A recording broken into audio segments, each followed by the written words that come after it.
Welcome back from Orlando, Trevor. Oh, thanks, guys. It is good to be back. You need a vacation after that vacation, right? You do.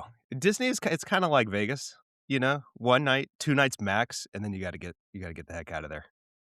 I also am fascinated by how it's such a tiered system. Like we were talking about this yesterday, how like you've got to you don't want to, if you don't want to wait in line, you got to pay extra. There's just like a lot of stuff. And it's gotten worse over the years. Yeah, you think it's for everybody, but oh no, there's a lot of layers to Disney. They're the haves and have-nots. I had like one of the lowest points of my marriage when we took our kids to Disney. This has been like 10 plus years ago, probably. All right, should we hop in? Let's do it. This is HealthTech Remedy. Today's topic is revenue cycle management, or as we used to call it in residency, someone else's problem. Welcome to HealthTech Remedy. This is the show where three physician leaders in health technology break down the stories behind today's most innovative health companies and speak with the leaders shaping the future of care. I'm Trevor Royce. I'm a radiation oncologist with experience in real-world evidence, informatics, and AI diagnostics. And I'm Paul Gerard. I started my career in physical medicine and rehabilitation before focusing on reimbursement policy, molecular diagnostics, and market access for AI-driven products. And I'm Tim Showalter, radiation oncologist and former med device entrepreneur, now focused on scaling AI technologies that improve care for patients. Today, we're diving into Stedi, a company rebuilding one of the most invisible but essential and impactful layers of the healthcare infrastructure, Electronic Data Interchange, or EDI. I'm just going to pass this right over to Paul because, Paul, I think you've got some thoughts on this one. Electronic data interchange is really the plumbing of how things work in billing and revenue cycle management in healthcare. It's not like somebody comes in and just writes a check or hands you some money. They've got a payer, they've got deductibles, coinsurance amounts. Does the patient actually have the up-to-date insurance card on file? Are they eligible? So there's a lot of when a patient comes in for a service, there is a lot of information transaction that has to happen between the provider and the insurance company to figure out who owes whom how much. And of course, whenever you have lots of these information exchanges that need to happen with lots of different parties involved, lots of things can go wrong. Yeah, this is one like I've never even really thought of as a clinician, I have to admit. But when someone points it out to me, like I don't think I could have told you what EDI stood for before. But it's obvious that like this is a really critical piece of the overall process. Like without this, you can't have a hospital, right? You can't get reimbursed for things. What comes to mind as an analogy is like obviously in finance, where you have these entities that help clear all these transactions for different parties. And they sit in the middle of this very complicated web of exchanges. And, they take a cut of that for their services and they can be incredibly impactful players in that industry. And the exact same thing is happening in healthcare. They're incredibly large and numerous transactions in healthcare. They're very complicated. Someone has to make sure everything is going to the right place to the right person at the right time. So Stedi kind of describes itself as a healthcare clearinghouse, and as we've touched on, they basically have these developer-friendly APIs that help with these transactions, eligibility checks, claims, other core healthcare transactions. And so they connect sort of all the pieces of the U.S. healthcare system to make those electronic transactions possible. Yeah, so I think, in 2026, we can't really talk about EDI and clearinghouses without talking about a big event that happened in 2024, which was an outage from Change Healthcare. There was a cyberattack that took down Change Healthcare, which I think was the largest U.S. clearinghouse, at least at the time, for about 2 months. They processed, something like 40% of the U.S. claims volume. And so that was a really big deal because basically it meant the whole infrastructure for handling all this, mission critical business to business information processing was interrupted. Yeah, I think it'll be, great to hear from Zack Kanter later, the founder of Stedi, just to describe what that was like all of a sudden. I mean, I remember as a provider when Change Healthcare went down because they were involved in so many different pieces of the healthcare system, including on the radiology side of the clinics that I was working at. All of a sudden, they weren't working.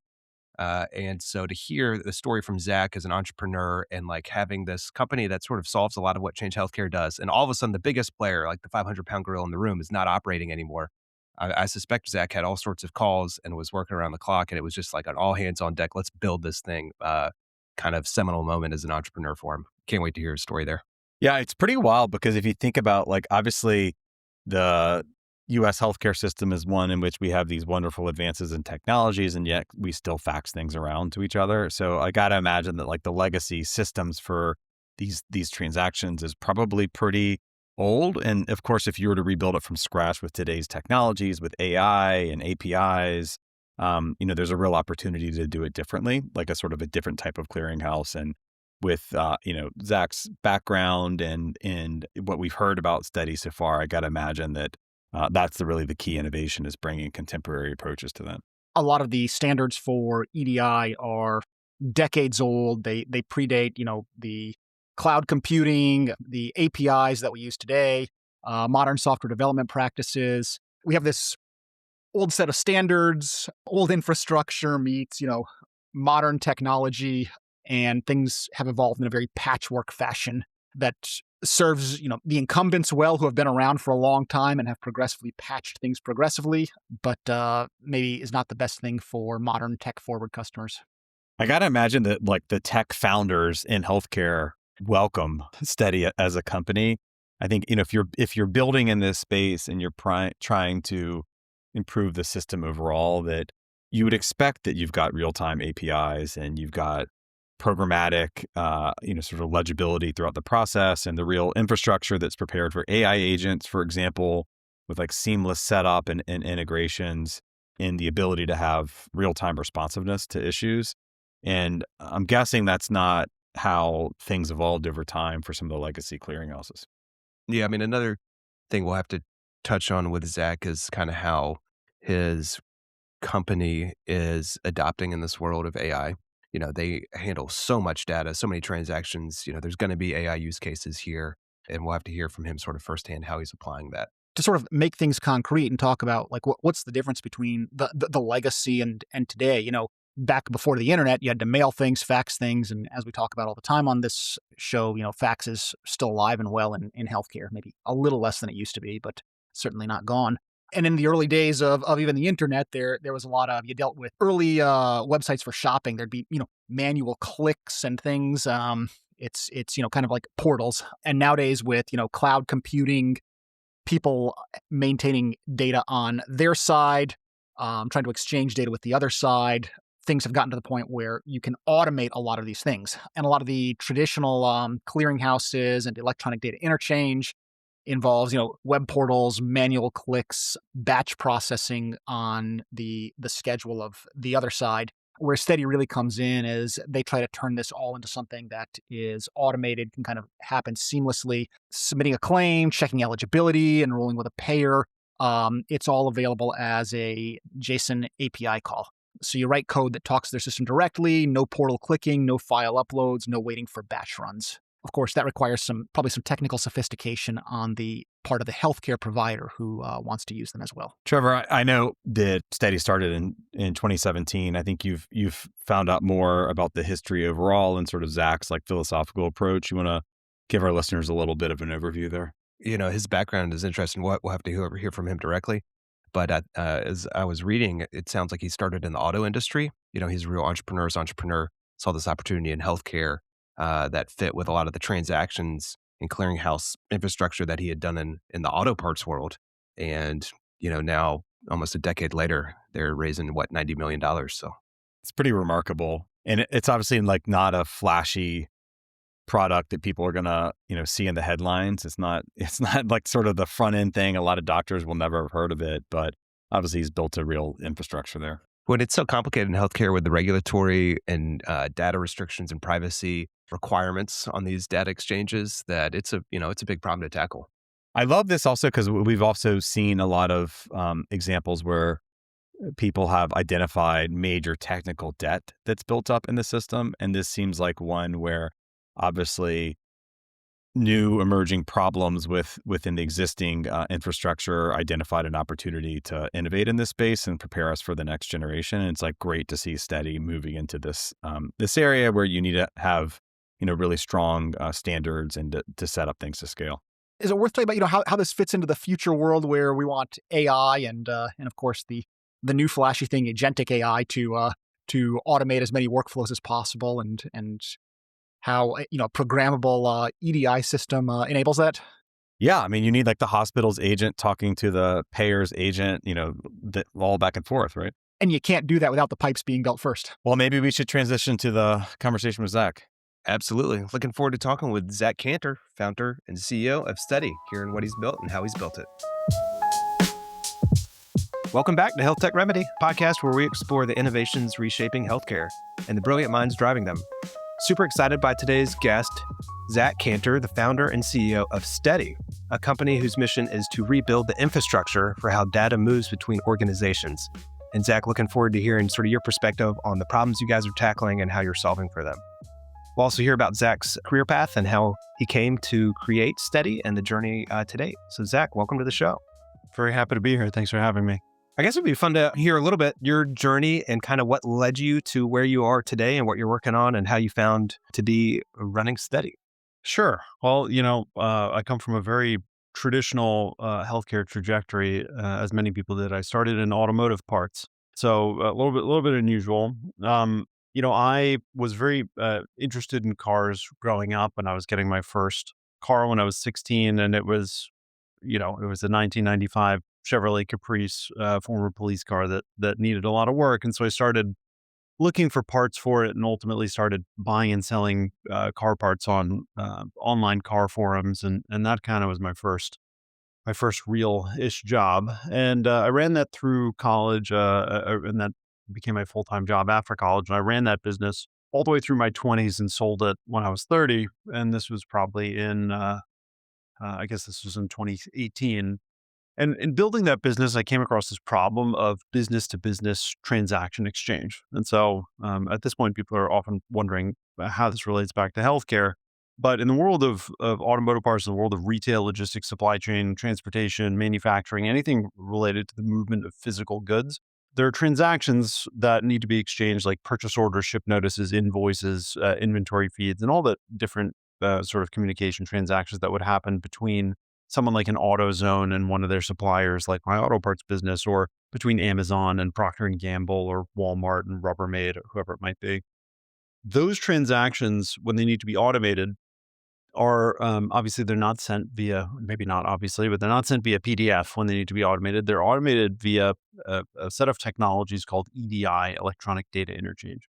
If you've ever heard of the term X12 or X12 EDI, that is also the way that healthcare claims, eligibility checks, claim status transactions, acknowledgments, ERAs, the electronic remittance advice, benefits enrollments, many different transactions are also processed in the healthcare world via EDI, via Electronic Data Interchange, and specifically via this X12 standard. And that's thanks to the HIPAA Act. So, HIPAA did a number of things. Most people know it as a privacy and compliance framework, but it also standardized the transactions that are used in healthcare and said everybody must use X12 EDI for these transactions. So, long story short is, in the auto parts world, I was horrified at the state of software when I started using EDI platforms, and one was worse than the last. I went through three different providers, three different implementations, culminating in an 18-month implementation throughout which everything could possibly go wrong went wrong. And I ultimately decided that in order to have transactions flow the way I wanted, which I thought was quite simple, you have a transaction that comes in from an Amazon or a O'Reilly Auto Parts, and you want it to appear in your system automatically without clicking any buttons. And then when you ship it out, you want the tracking number to go back, the invoice to go back. In order for those things to happen, I was going to have my own system built. And so I had my own system built, and then that automated the business probably for the next 5 years. And I ultimately sold that company to a private equity firm, and I started Stedi with the dream of turning this idea of this business to business transaction exchange into a platform that could solve this for all industries, not just obviously not just auto parts, but not just retail, not just shipping, supply chain logistics, but healthcare and all the different transactions. It's a longer story which we can get into, but in that journey, the ultimate destination that we were shooting for was this concept of, I love the original mission statement of Uber. It was transportation is reliable as running water for everyone everywhere. And if you go look at the website now, it's some corporate nonsense that does, nothing as crisp as that. But that original mission statement was very good. And when I thought about that, I said, like, really, it's what we want to do for business to business transactions. It should be as reliable as running water. What does that mean? You're in a developed country, you turn on the water, you don't have to think about is it going to be hot or cold, is it going to be brown or not brown, is it going to be something that I can drink or not drink. It just works. Over the years building Stedi, kind of progressively working our way up this technology stack of offering, it's a huge build to get support for all these different transactions and all the nuance there, that it turns out, as much as everybody within healthcare thinks like, oh, the healthcare transactions are so bad and the state of automation is so bad and things are so difficult, that actually the degree of automation that's possible in healthcare is orders of magnitude better than what's possible in retail and logistics. And I can get into the reasons why there, but ultimately in this journey, as we worked our way up the stack, the only industry in which we could offer this concept of transactions as reliable as running water over everyone was in healthcare. And so today, Stedi is a healthcare clearinghouse, and so we automate transactions between providers and payers. We can work with either side, the provider or the payer, but most commonly, we're working with the provider and helping them to automate their claims and eligibility checks and more. Just an amazing journey. Thanks for sharing that, to come from an auto parts world to, healthcare transactions. Let's unpack that a little bit though about how healthcare was a natural place, or I think you said just well suited for this types of standardization. Can you go into a little detail about what it specifically was about the healthcare infrastructure that made this sort of thing work? Sure. It's really two things. One of those is the kind of shape of the transaction, or what's called the schema, and the other is the connectivity options. And I'll get into what I mean by each one of those, but it might be easier to contrast it with everything outside of healthcare.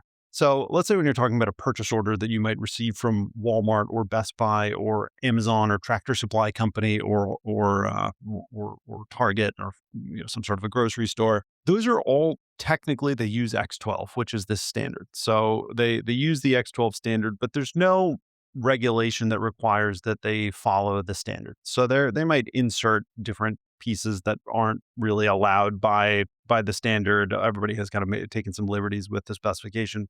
At a basic layer, Amazon might work off of the 5010 version, and Walmart might work off the 4010 version, and some smaller company might work off the 3020 version, which are different versions that are, somewhat compatible, but there's certainly differences that need to be accounted for there.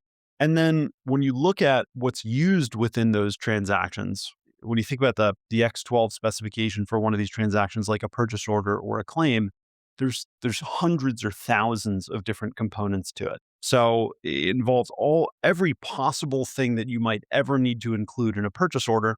And so when Amazon comes in, they say, well, here's really the 32 things that we need. And Walmart says, here's the 58 things that we need.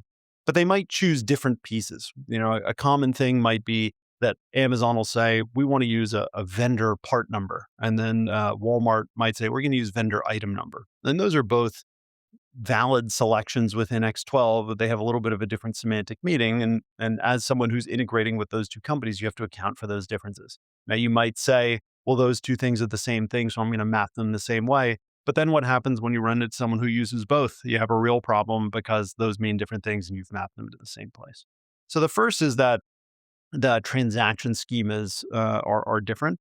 And in healthcare, the regulations that came and rulings that came as the result of the HIPAA regulations, CAQH core and various pieces of the X12 standard that were mandated, narrowed this down a lot. So they said, we're going to design a schema for a claim, and it's going to be opinionated and it's going to be comprehensive, and nobody by law is allowed to use something beyond what the schema has. So now when you look at the schema, which comes in a PDF format for the Walmart purchase order, it might be 25 pages and the Amazon one might be 30 pages.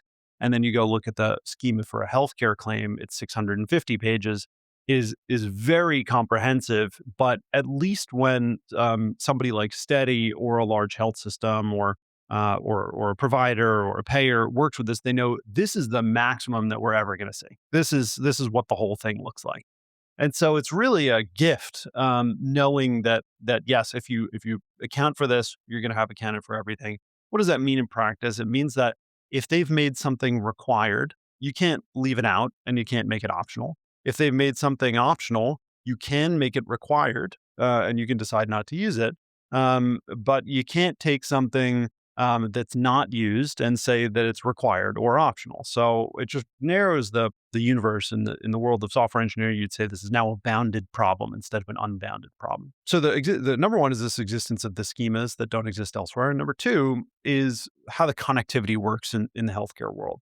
So again, to contrast it outside of healthcare, when you look at logistics and transportation and retail, there's really no such thing as someone having like a master connection into Walmart, for example. And this was the shock that I had when I had my auto parts business and I started doing the first EDI integrations that we were working on. Is you come across these companies who say we're pre-integrated with NetSuite, which was the ERP system, and we're pre-integrated with Walmart. But pre-integrated doesn't mean it's plug and play. Pre-integrated means we've done the integration once before, or we've done the integration 20 times before.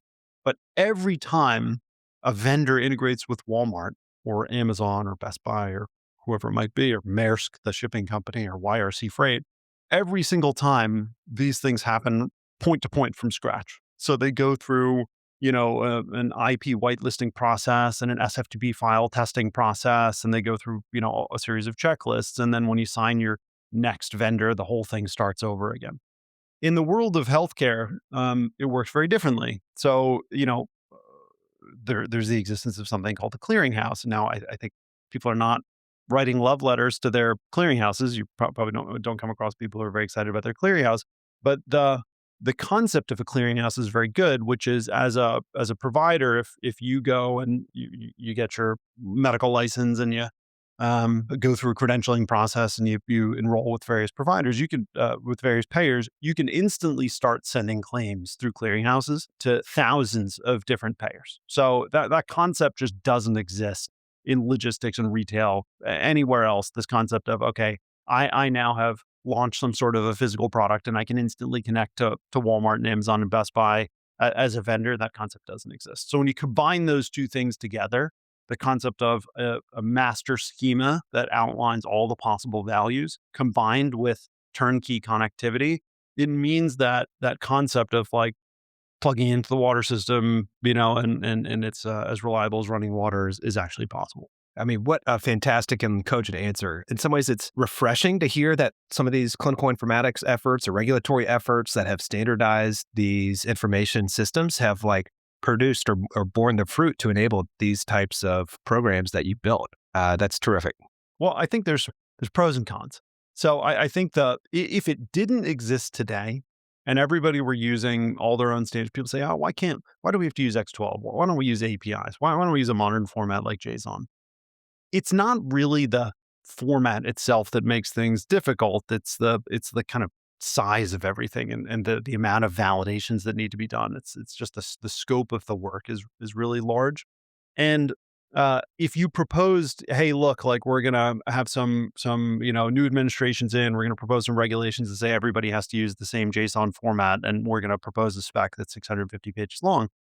I, like many people, would tell you that's not possible. You can't get everybody to agree on everything. You can't come up with a specification that's good enough. And so I view it as, one of the miracles of the modern world that we have this specification, albeit an older specification that has some rough edges to it. And that's like the enormous pro.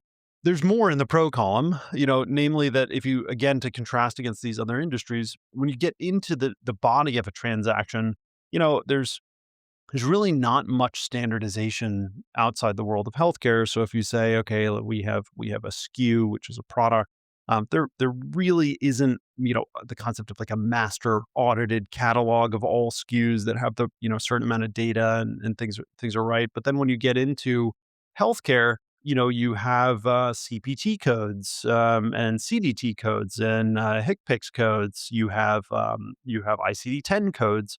You have CARCs and RARCs and all these different code lists that can be validated. So these are all in the pro. There's a lot stacking up in the pro column of what makes it possible to apply technology to healthcare, because we're talking about a lot of deterministic rules, which is, rules that you can run and get an expected outcome.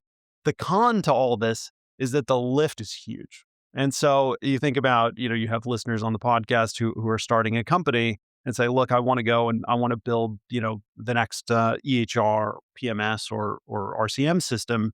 And the quantity of data they need to license. You need to license X12 data. You need to license CPT and CDT data. You need to account for all of the differences in there. Of course, you say, okay, we're going to validate ICD-10 codes, but are you validating them on the right dates that they were rolled out?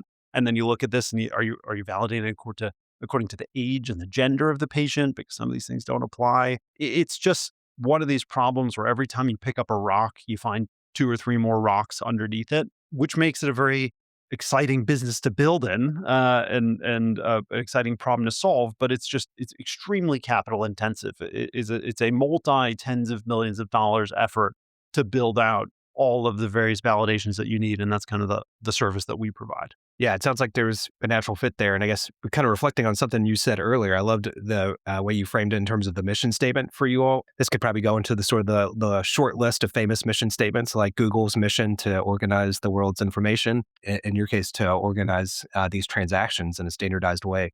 But many startups in healthcare really struggle with getting off the ground and getting into these enterprise systems, integrating their technologies. Can you discuss a little bit about how you made that leap, and where did you start out as you entered healthcare, and how did you go and grow from there?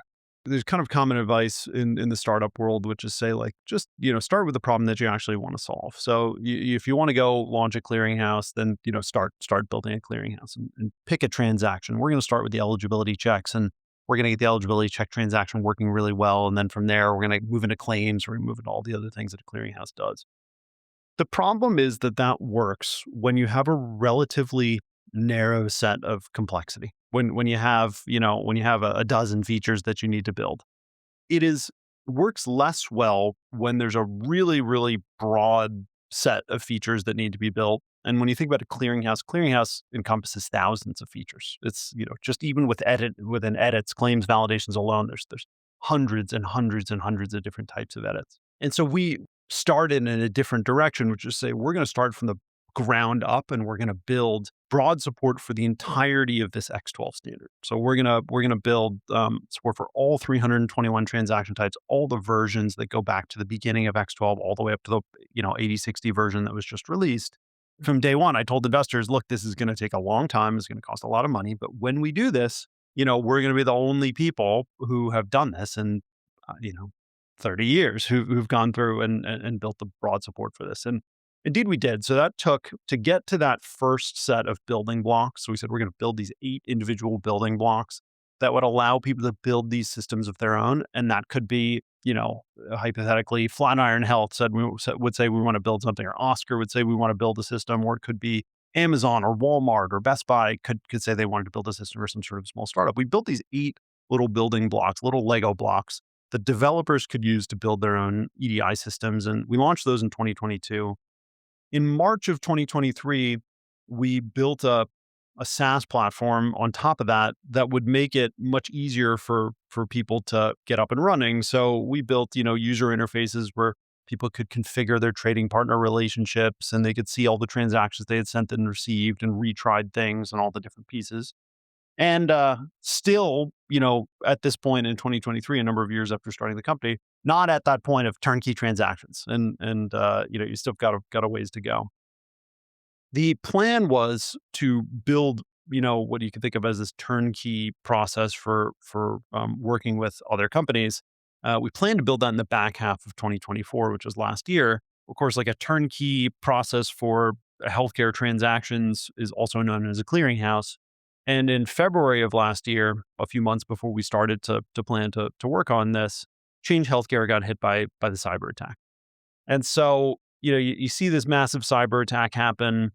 Just last week, there was this AWS outage. It was a big AWS outage in US East 1, and it lasted 6 hours, however long it lasted. And that's a big outage. And Change Healthcare was down. It was down for probably 2 days at the time. And I'm thinking, man, this is a big outage. And I remember texting somebody on my board and saying, like, these things are very unfortunate in the long term. As you know, we're going to be building the full clearinghouse, and ultimately this is going to be causing people to rethink their supply chains, and they'll be thinking like, do I really want to depend on just one clearinghouse, or should I depend on many clearinghouses and have some backup options? And when I sent that text message, you just don't think that they're going to be down. Surely after 2 days, they must be up, any minute now. And after 5 days, it became clear that it was that portions of their system may not ever come up again. And we, got some a growing number of potential customers reaching out to us in a panic.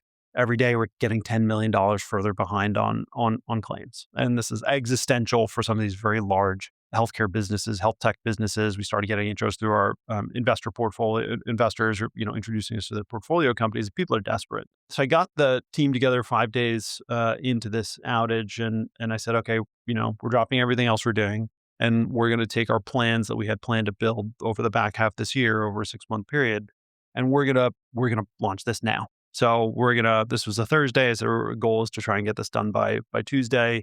And indeed, on Tuesday, I forget what it was, maybe March 1st or from March 3rd, we launched this publicly. And what we built was a drop-in replacement for Change Healthcare's products for the health tech companies for their APIs.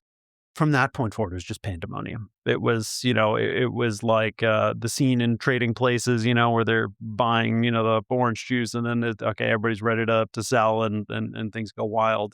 It was one of these situations where, I didn't hardly leave my keyboard for weeks. And, a few weeks into this outage, my wife said, you got to go outside, because it's 4:30 in the morning, you're waking up, you're working till midnight.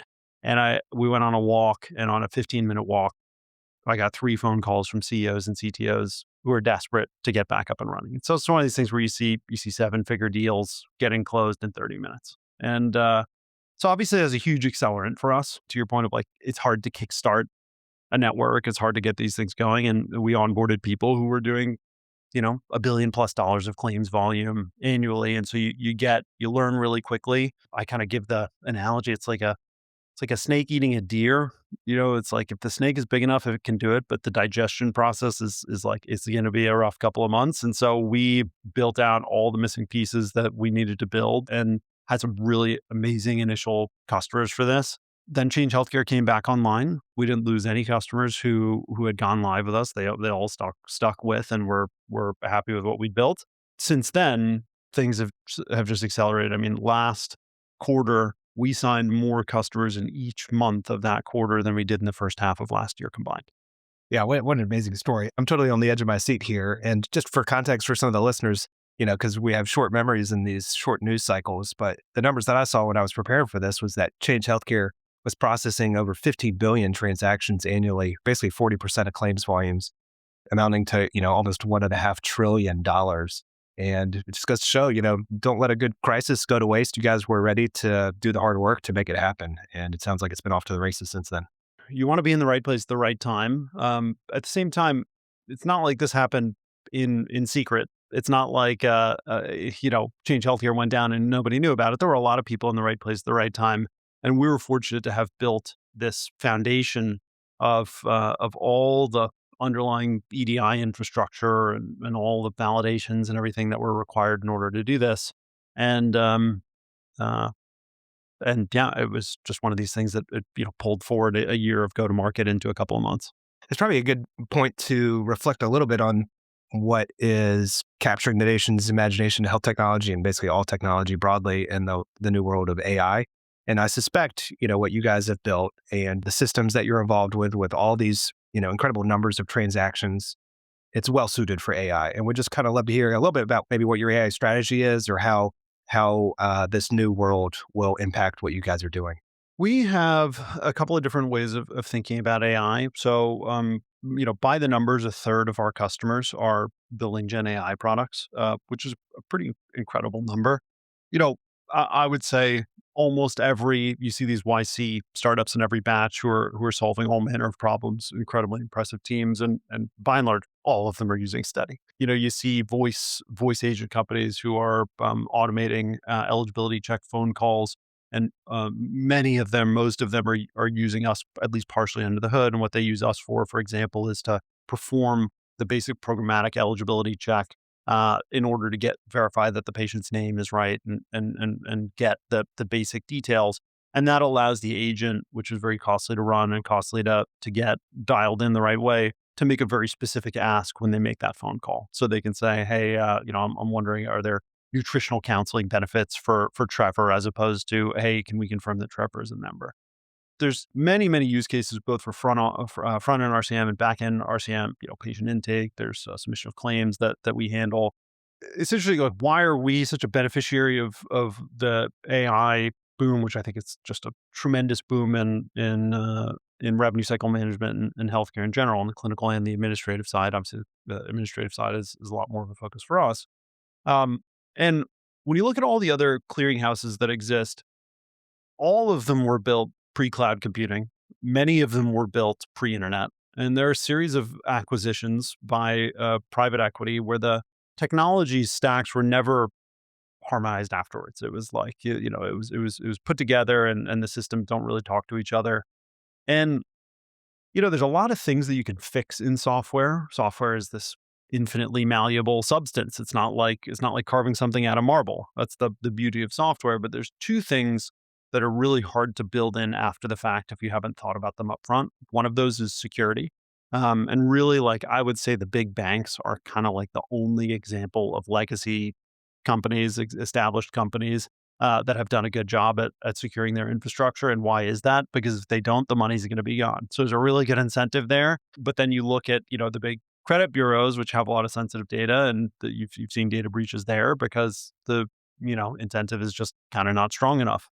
So security is very hard to build in afterwards. And the second thing is developer experience. People look at, CyberSource and Authorize.net and these different credit card businesses that were around when Stripe came around. And, why was it that Stripe was able to build a product that developers love? Is because once you've established the baseline of software, once you've built out an initial software platform, it's very, very difficult to make it friendly for developers to use afterwards. So when you bring this back to the clearinghouses, all the clearinghouses today are oriented around one of two input modes.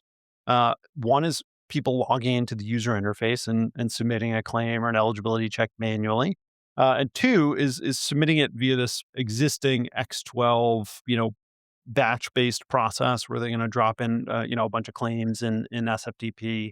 Neither one of those things are really good for AI. Like, what is it that drives forward the ability for AI to do things? Is that these agents have programmatic access. So, like, imagine if you had a project management app, and that project management app had no APIs, and the only way to get things in or out of that project management app was via a user interface that you could access through a browser or via flat file exchange. It's going to be really hard to tell ChatGPT, hey, go do things. You're going to have it go and click through the browser and do all these complicated browser automation. Every time somebody changes where a little checkbox is or a copy paste field or something is, it breaks the automation again.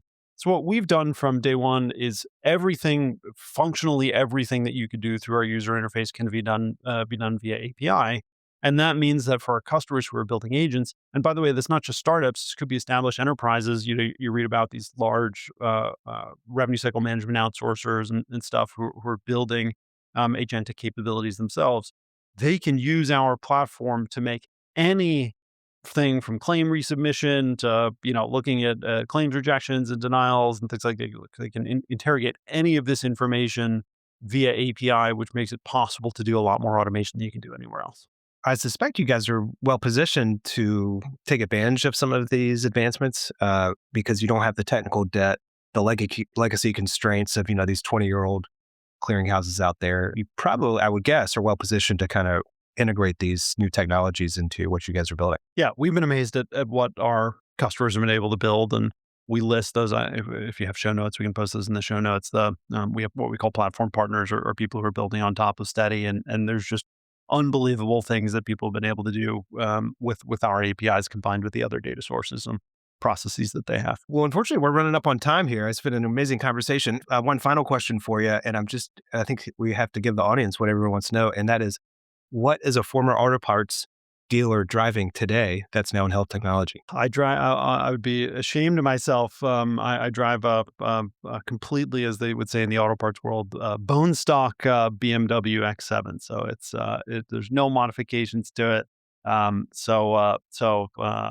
the nice thing is that it's under warranty and everything gets taken care of, because what you find is that the hobbies that you used to have, your hobby better be your work, because look, a company could just hopefully absorb infinite amounts of attention. And if it can't absorb infinite amounts of attention, then your market's not big enough, or you haven't figured out product market fit enough. And we've been fortunate for the company to be able to absorb a huge amount of focus.